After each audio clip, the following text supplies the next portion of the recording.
Now that we can consider translational kinetic energy, 1/2 mv squared, and rotational kinetic energy, 1/2 I omega squared, we can consider the mechanical energy of rolling motion. This means that we'll have our total energy being a combination of the translational kinetic energy of our rolling object and the rotational kinetic energy of our rolling object, plus whatever potential energy terms we might have. For rolling without slipping, our velocity of the center of mass is going to equal r omega. If they're slipping, then that won't necessarily be true. In fact, you would expect it not to be true. In general, in applying this, we'll do something like this, where we have some situation on the left where we know something about the height or the velocity or the angular velocity, and some other position on the right where we know something about those quantities. And then we can write a conservation of energy statement between the two to be able to solve for the thing we want to know. We won't know everything here, we'll be able to solve for it. Sometimes if we have some force doing work on the way, then we'll have a work term that takes us from the initial energy plus some work to get us to the final energy. Let's try an example. Let's say we have a wheel that we release and roll down to the bottom of a basin 25 meters below. We want to know what's the velocity as it rolls down there. Oh, and this is on Mars, fun. We'll start by drawing a diagram to get my mind around what's going on. Here we have 25 meters worth of distance. We'll have the wheel that starts up at the top, and then it rolls down to the bottom. We'll label these states 1 and 2, and label some more things about these states. Initially, we start from rest. A wheel is released. We don't have any information, so we're assuming we start from rest, which says that my initial velocity is equal to my initial angular velocity of 0. Finally, we'll have some angular velocity and some translational velocity of the center of mass.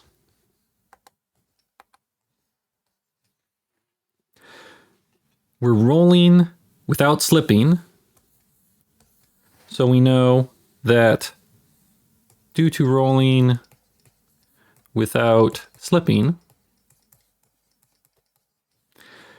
our V2 is equal to R omega 2. Okay, so far so good. What now? We need to specify some heights. We'll call this height 2 is 0. That lets us say this height 1 is 25 meters.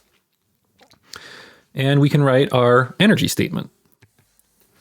And this says that our energy at state 1 is equal to our energy at state 2, assuming that we have no non-conservative forces that have done work in the meantime. We're neglecting friction when considering this. Initially, we have kinetic and potential energies, but since it's starting from rest, we're going to say that all we have initially is mg h1. And then finally, we have the 1/2 mv2 squared plus 1/2 I omega 2 squared plus mg h2. Although that mg h2 ends up being 0 because we're at height 2 equals 0. We're close. We have two unknowns, V2 and omega 2, but luckily we have that relationship up here that can relate them, and we can substitute in for whichever one we want. Since we're trying to find the velocity at the bottom of the basin, that means we're trying to find V2. This seems to imply that probably if I substitute in for omega 2, I can get an equation in terms of V2 and then solve for V2. I'll solve my rolling without slipping condition for omega 2 in terms of V2, and then substitute that in here, and hopefully that'll work out. mgh1 is equal to 1/2 mv2 squared plus 1/2. Let's look up the moment of inertia for a wheel. We have to make some assumptions about this. I'm going to say that this is going to be like a hoop thing. So we'll look that up for a hoop and say that from my table, my moment of inertia ends up being mr squared. And that's because most of the mass here is at the outside of that wheel. That leaves us with mr squared as my moment of inertia, and v2 over r, which then ends up getting squared as my omega 2.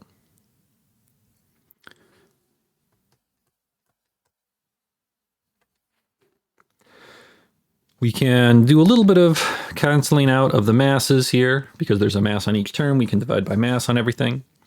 I'm going to rewrite this and see if we can solve for velocity 2 from here.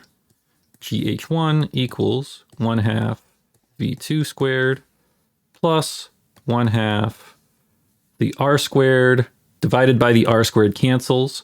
And we're left with, I'll even write that in so you can see it canceling, with just a v squared on this term.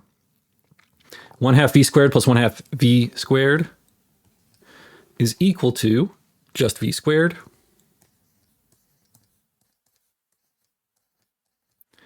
And we can solve for this v2 by taking the square root of both sides, which gives us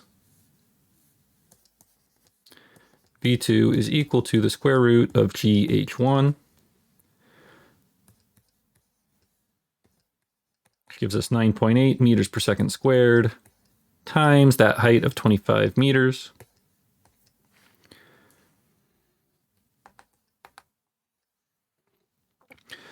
When evaluated, we end up with meters squared per second squared. Take the square root, we have meters per second, so the units work out, and we have a v2 of 9.63 meters per second.